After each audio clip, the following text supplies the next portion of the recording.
ಸರ್ವಸ್ವರೂಪೇ ಸರ್ವೇಶೇ ಸರ್ವಶಕ್ತಿ ಸಮನ್ವಿತೆ ಭಯೇಭ್ಯಃ ತ್ರಾಹಿನೋ ದೇವಿ ದುರ್ಗೇ ದೇವಿ ನಮಸ್ತುತೆ. ಹರೇ ಕೃಷ್ಣ, ಹರೇ ಶ್ರೀನಿವಾಸ. ಆಧ್ಯಾತ್ಮ ಬಂಧುಗಳೇ, ಜಗನ್ಮಾತೆಯ ಆರಾಧಕರೇ, ಶರದೃತುವಿನ ಆಶ್ವೀಜ ಮಾಸದ ಶುಕ್ಲ ಪಕ್ಷದ ಅಷ್ಟಮಿಯು ವಿಶೇಷವಾದ ದುರ್ಗಾಷ್ಟಮಿ ಎಂದು ಪ್ರಸಿದ್ಧವಾದ ನವರಾತ್ರಿ ಕಾಲದ ಅತ್ಯಂತ ಮಹತ್ವದ ದಿನವಾಗಿದೆ. ನವರಾತ್ರಿ ಕಾಲದ 9 ದಿನಗಳಲ್ಲಿ ಶ್ರೀ ಲಲಿತಾ ಪಂಚಮಿ, ದುರ್ಗಾಷ್ಟಮಿ, ಮಹಾನವಮಿ ಎಂದು 3 ದಿವಸಗಳು ಅತ್ಯಂತ ಮಹತ್ವದ ದಿನಗಳಾದ್ದರಿಂದ ಒಂದು ವೇಳೆ 9 ದಿವಸಗಳಲ್ಲಿ ನಮಗೆ ಪೂಜೆ ಮಾಡಲು ಅಶಕ್ಯವಾದರೆ ಈ 3 ದಿನಗಳ ಅಂತರದಲ್ಲಾದರೂ ಕೂಡ ಎಲ್ಲ ಮಹಿಳೆಯರು, ಭಕ್ತರೆಲ್ಲರೂ ಶುದ್ಧವಾದ ಆಹಾರ ಸೇವನೆಯನ್ನು ಮಾಡಿ ದುರ್ಗಾ ಮಂದಿರ ದರ್ಶನ, ದಾನ ಧರ್ಮಾದಿ ಸತ್ಕರ್ಮಾಚರಣೆ, ಸುಮಂಗಲಿಯರಿಗೆ ವಿಶೇಷ ದಾನಾದಿಗಳಿಂದ ಗೌರವ ಸತ್ಕಾರ, ಕುಮಾರಿ ಪೂಜೆ ಅಥವಾ ಕನ್ಯಾ ಪೂಜೆಯನ್ನು, ಹಾಗೆಯೇ ಬಡಬಗ್ಗರಿಗೆ ಸಹಾಯವನ್ನು, ಓದುವ ಮಕ್ಕಳಿಗೆ ಕೈಲಾದ ಸಹಾಯಗಳನ್ನು, ಬ್ರಾಹ್ಮಣಾರಾಧನೆಗಳನ್ನು, ಗುರುಪೂಜೆ ಇತ್ಯಾದಿಗಳನ್ನು ನಡೆಸುತ್ತಾ ಬಂದಲ್ಲಿ ನವರಾತ್ರಿಯ ನವದುರ್ಗೆಯರ ವಿಶೇಷ ಅನುಗ್ರಹ ಪ್ರಾಪ್ತಿ ನಮಗೆ ಆಗುತ್ತದೆ. ದುರ್ಗಾಷ್ಟಮಿಯ ಹಾಗೂ ಮಹಾನವಮಿಯ 2 ದಿವಸಗಳಲ್ಲಿ ಶ್ರೀ ದೇವಿಯ ವಿಶೇಷ ಮಂತ್ರವನ್ನು, ಮುಂದೆ ಆ ಮಂತ್ರವನ್ನು ನಾನು ಹೇಳುತ್ತೇನೆ, 12 ಸಲ, 24 ಸಲ ಅಥವಾ 28 ಸಲ ಅಥವಾ 48 ಸಲ ಅಥವಾ 54 ಸಲ ಅಥವಾ 108 ಸಲ ದಿವಸಕ್ಕೆ ಒಂದು ಸಲಕ್ಕೆ ಹೇಳಿ ಬೆಳಿಗ್ಗೆ 6ರಿಂದ 8 ಗಂಟೆ ಅಥವಾ ಸಂಜೆ 6ರಿಂದ 8ರವರೆಗೆ ಈ ಜಪಗಳನ್ನು ಕೂಡ ನಡೆಸಬಹುದಾಗಿದೆ. ಈ 2 ಮಂತ್ರಗಳ ಜಪವನ್ನು ಈ 2 ದಿವಸಗಳಲ್ಲಿ ನಡೆಸಿದರೆ ಪೂರ್ಣವಾದ ಚಂಡೀ ಪಾಠ, ಅಂದರೆ ಸಪ್ತಶತಿ ದೇವಿ ಭಾಗವತ ಪಾರಾಯಣ ಮಾಡಿರತಕ್ಕಂಥ ಫಲವನ್ನು ಕೂಡ, ನವರಾತ್ರಿಯ ಪೂಜೆಯನ್ನು ಆಚರಿಸಿದ ಮಹಾಪುಣ್ಯವನ್ನು ಕೂಡ ಈ ಜಪದಿಂದಾಗಿ ಪಡೆಯಬಹುದಾಗಿದೆ.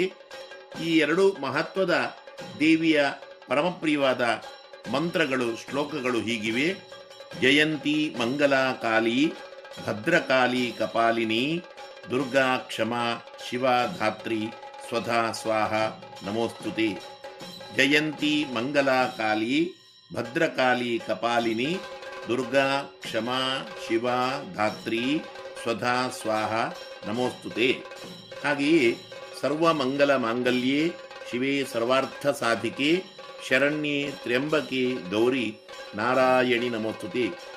ಈ 2 ಮಂತ್ರಗಳನ್ನು ವಿಶೇಷವಾಗಿ ದುರ್ಗಾಷ್ಟಮಿ, ಮಹಾನವಮಿ, ವಿಜಯದಶಮಿ ದಿವಸವೂ ಕೂಡ ವಿಶೇಷವಾಗಿ ಜಪಿಸಿ ನಿಮ್ಮ ಎಲ್ಲ ಇಷ್ಟಾರ್ಥಗಳು ಪೂರ್ಣವಾಗ್ತದೆ. ಇನ್ನು ಈ ವಿಡಿಯೋ ಸಂದೇಶದಲ್ಲಿ ಈ ವರ್ಷ 2025ರಂದು ಸೆಪ್ಟೆಂಬರ್ 30 ಮಂಗಳವಾರ ಬಂದಿರತಕ್ಕಂಥ ದುರ್ಗಾಷ್ಟಮಿಯ, ಅಂದರೆ ನವರಾತ್ರಿ 8ನೇ ದಿವಸದ ಸರಳವಾದ ಪೂಜಾ ವಿಧಾನವನ್ನು, ಶ್ರೀ ದೇವಿಯ ರೂಪ, ಧ್ಯಾನ ಮಂತ್ರ, ಪತ್ರ, ಪುಷ್ಪ, ನೈವೇದ್ಯ, ಪೂಜೆಯ ನಂತರ ನಡೆಸುವ ಪ್ರದಕ್ಷಿಣ ನಮಸ್ಕಾರ, ಕನ್ಯಾ ಪೂಜನವನ್ನು ಈ ವಿಡಿಯೋ ಸಂದೇಶದಲ್ಲಿ ತಿಳಿದುಕೊಳ್ಳೋಣ. ಬಂಧುಗಳೇ, ತಾವು ಇಲ್ಲಿಯವರೆಗೆ ನನ್ನ ವಿಶ್ವನಾಥ್ ಭಟ್ ಎಂಬ ಯೂಟ್ಯೂಬ್ ಚಾನಲ್ಗೆ ಸಬ್ಸ್ಕ್ರೈಬ್ ಆಗಿರದಿದ್ದರೆ ಆಗಿ, ಉತ್ತಮವಾಗಿದ್ದರೆ ಲೈಕ್ ಮಾಡಿ, ನಿಮ್ಮೆಲ್ಲ ಬಂಧು ಮಿತ್ರರಿಗೆ ಶೇರ್ ಮಾಡಿ, ನಿಮ್ಮ ಪ್ರಶ್ನೆ, ಮೆಚ್ಚುಗೆ, ಸಂದೇಹಗಳನ್ನು ಕಮೆಂಟ್ ಮೂಲಕ ನಮಗೆ ತಿಳಿಸಿ. ದುರ್ಗಾಷ್ಟಮಿಯ ಮಹತ್ವದ ದಿನದ ಶ್ರೀ ದೇವಿಯ ರೂಪದ ಹೆಸರು ಸರಸ್ವತಿ ಎಂಬುದಾಗಿ, ಪ್ರಸಿದ್ಧವಾದ ಹೆಸರು ಮಹಾಗೌರಿ ಎಂಬುದಾಗಿ. ವಿದ್ಯೆ, ಬುದ್ಧಿ, ಜ್ಞಾನಾದಿಗಳನ್ನು, ಮನಸ್ಥೈರ್ಯವನ್ನು ಕೊಡುವ ಶುದ್ಧ ಶ್ವೇತ ವಸ್ತ್ರಧಾರಿಣಿಯಾಗಿ, ಶ್ವೇತವಾದ ವೃಷಭದಲ್ಲಿ ಆರೂಢಳಾಗಿ, ಮಹಾದೇವಾದಿ ದೇವತೆಗಳ ಸ್ತುತಿಯಿಂದ ಸಂಪ್ರೀತಳಾಗಿ, ಮಹಾದೇವನಿಗೆ ಪ್ರಮೋದ ಜನಕಳಾಗಿ, ಪೂಜೆ ಮಾಡುವ ಭಕ್ತರಿಗೆ ಅತ್ಯಂತ ಪ್ರಸನ್ನಳಾಗಿ ಹರಸುವ ಅದ್ಭುತ ಭವ್ಯ ರೂಪಳಾಗಿದ್ದಾಳೆ ಮಹಾಗೌರಿ ದೇವಿ. ಸರ್ವ ಮಂಗಲದಾಯಕಳು, ಸರ್ವತ್ರ ವ್ಯಾಪ್ತಳು, ಆಧ್ಯಾತ್ಮಿಕ, ಆದಿದೈವಿಕ, ಆದಿಭೌತಿಕಾದಿ ಸಕಲ ವಿಧವಾದ ತಾಪತ್ರಯವನ್ನು ನಿವಾರಣೆ ಮಾಡುವವಳು, ದೇಹದಲ್ಲಿ ಉಂಟಾಗುವ ವಾತ, ಪಿತ್ತ, ಕಫಜನಿತವಾದ ರೋಗಗಳ ನಿವಾರಕಳು, ತ್ರಿಲೋಕ ವ್ಯಾಪ್ತಳು ಆಗಿರುವ ಈ ಮಹಾಗೌರಿ ದೇವಿಯ ಈ ಮಹತ್ವದ ದುರ್ಗಾಷ್ಟಮಿಯ ದಿವಸದಂದು ಎಲ್ಲ ಮನೆಯ ಸದಸ್ಯರು ಪ್ರಾತಃ ಕಾಲದಲ್ಲಿ ಬೇಗನೆ ಎದ್ದು ಸ್ನಾನಾದಿಗಳಿಂದ ಶುಚಿರ್ಭೂತರಾಗಿ ರಂಗೋಲಿ ತಳಿರು ತೋರಣಗಳಿಂದ ಮನೆಯನ್ನು ಅಲಂಕರಿಸಿ ಇಂದಿನ ಶ್ರೀ ಮಾತೆಗೆ ಪ್ರಿಯವಾದ ವರ್ಣ ಅದು ಪಿಂಕ್ ಅಂದರೆ ಗುಲಾಬಿ ಕೆಂಪು ವರ್ಣದ ಸೀರೆಯನ್ನು ಉಟ್ಟುಕೊಂಡು ಶ್ರೀದೇವಿಯ ಮೂರ್ತಿಗೆ ಮಂಟಪಕ್ಕೆ ಕಲಶಕ್ಕೂ ಅದೇ ವರ್ಣದ ಬಟ್ಟೆಯಿಂದ ಅಲಂಕರಿಸಿ ಸುಮಂಗಲಿಯರು ಕೂಡ ಅದೇ ವರ್ಣದ ಬಟ್ಟೆಯನ್ನು ಧರಿಸಿಕೊಂಡು ಮೊದಲು ಆಚರಣೆಯನ್ನು ಮಾಡಿಕೊಂಡು ಆನಂತರ ಸಂಕಲ್ಪ ಮಾಡಿಕೊಳ್ಳಬೇಕು. ಮಹಾಗೌರಿ ದುರ್ಗಾದೇವಿಯ ಪೂರ್ಣ ಅನುಗ್ರಹ ಸಿದ್ಧ್ಯರ್ಥಂ ನವರಾತ್ರಿ ಅಷ್ಟಮ ದಿನ ಪೂಜಾಖ್ಯಂ ಕರ್ಮ ಕರಿಷ್ಯೆ ಎಂದು ಮೊದಲು ಸಂಕಲ್ಪ ಮಾಡಿಕೊಂಡು ಶ್ರೀದೇವಿಯ ಧ್ಯಾನ ಮಂತ್ರವನ್ನು ಹೇಳಿ ಆವಾಹನ ಮಾಡಿಕೊಳ್ಳಬೇಕು.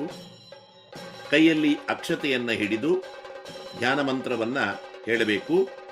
ಮಹಾಗೌರಿಯ ಧ್ಯಾನ ಮಂತ್ರ ಹೀಗಿದೆ: ಶ್ವೇತೆ ವೃಷೇ ಸಮಾರೂಢ ಶ್ವೇತಾಂಬರಧರಾ ಶುಚಿ ಮಹಾಗೌರಿ ಶುಭಂ ದದ್ಯಾತ್ ಮಹಾದೇವ ಪ್ರಮೋದದ. ಇನ್ನೊಮ್ಮೆ ಮಂತ್ರವನ್ನು ಹೇಳುತ್ತೇನೆ: ಶ್ವೇತೆ ವೃಷೇ ಸಮಾರೂಢ ಶ್ವೇತಾಂಬರಧರಾ ಶುಚಿ ಮಹಾಗೌರಿ ಶುಭಂ ದದ್ಯಾತ್ ಮಹಾದೇವ ಪ್ರಮೋದದ. ಮಹಾಗೌರಿ ದುರ್ಗಾಯೈ ನಮಃ. ಮೂರ್ತಿ ಮಧ್ಯೆ, ಕಲಶ ಮಧ್ಯೆ, ಘಟ ಮಧ್ಯೆ, ಅಖಂಡ ದೀಪ ಮಧ್ಯೆ ಆವಾಹಯಾಮಿ ಎಂದು ಅಕ್ಷತೆಯನ್ನು ಹಾಕಿ ಶ್ರೀ ಮಹಾಗೌರಿ ದೇವಿಯನ್ನ ಆವಾಹನೆ ಮಾಡಿಕೊಂಡ ನಂತರ ನೈದಿಲೆ ನೀಲವರ್ಣದ ಹೂಗಳಿಂದಲೂ ಇತರ ಮಲ್ಲಿಗೆ, ಸೇವಂತಿಗೆ ಇತ್ಯಾದಿ ಹೂಗಳಿಂದಲೂ ಬಿಲ್ವ, ದೂರ್ವ, ತುಳಸಿ ಇತ್ಯಾದಿ ಪತ್ರೆಗಳಿಂದಲೂ ಕೂಡ ಅರ್ಚನೆಯನ್ನು ಮಾಡಿಕೊಳ್ಳಬೇಕು.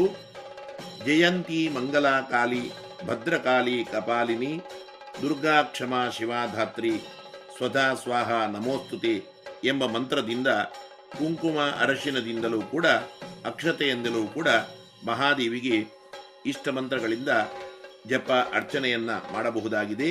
ಇನ್ನು ಲಲಿತಾ ಸಹಸ್ರನಾಮ, ದುರ್ಗಾ ಸಹಸ್ರನಾಮ, ದುರ್ಗಾ ಅಷ್ಟೋತ್ತರ ಶತನಾಮಗಳನ್ನು ಕೂಡ ಹೇಳಿ ಅರ್ಚನೆಯನ್ನ ಮಾಡಬಹುದು. ಮೊದಲು ಅರ್ಘ್ಯಪಾದ್ಯಾದಿ ಷೋಡಶೋಪಚಾರ ಪೂಜೆಗಳನ್ನು ನಡೆಸಿ ಗಂಧ, ಚಂದನ, ಅರಶಿನ, ಕುಂಕುಮಾದಿ ಮಂಗಲ ದ್ರವ್ಯಗಳನ್ನು ಮಹಾದೇವಿಗೆ ಅರ್ಪಿಸಿ ಸರಸ್ವತಿ ನಾಮಕ ಮಹಾಗೌರಿ ದೇವಿಗೆ ಪ್ರಿಯವಾದ ಇಂದಿನ ನೈವೇದ್ಯ ಎಳ್ಳಿನ ಕಜ್ಜಾಯ, ಎಳ್ಳುಂಡೆಗಳನ್ನು ತ್ರಿಮಧುರ ಅಂದರೆ ಜೇನುತುಪ್ಪ, ಸಕ್ಕರೆ, ತುಪ್ಪ ಮಿಶ್ರಿತವಾದ ನೈವೇದ್ಯವನ್ನು, ಮುಖ್ಯವಾಗಿ ಅವಲಕ್ಕಿ ಉಂಡೆಗಳನ್ನು, ಹಾಗೆಯೇ ಅಕ್ಕಿ ಪಾಯಸವನ್ನು ಅಂದರೆ ಕ್ಷೀರ ಪಾಯಸವನ್ನು ಕೂಡ ಪಂಚವಿಧ ಫಲವಸ್ತುಗಳನ್ನು ಕೂಡ ಯಥಾಸಾಧ್ಯ ಮಹಾದೇವಿಗೆ ಅರ್ಪಣೆ ಮಾಡಿ ಕಾಯಿ ಎಲೆಡಿಕೆಗಳನ್ನು ಸಮರ್ಪಣೆ ಮಾಡಬೇಕು.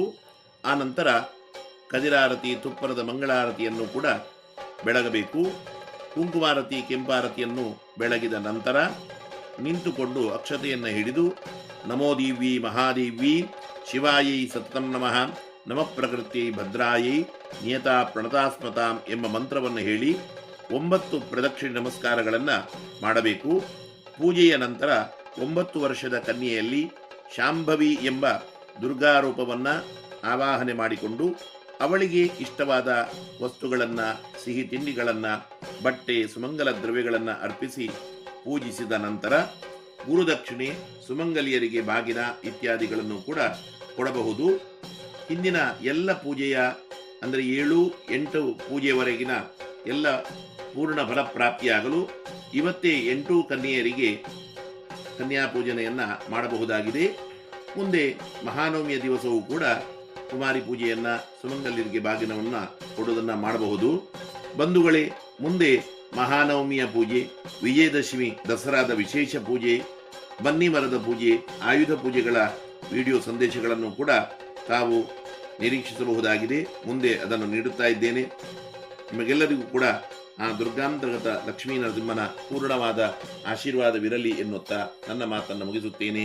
ಜೀವೇಮ ಶರದ ಶತಂ, ಜೀವೇಮ ಶರದ ಶತಂ.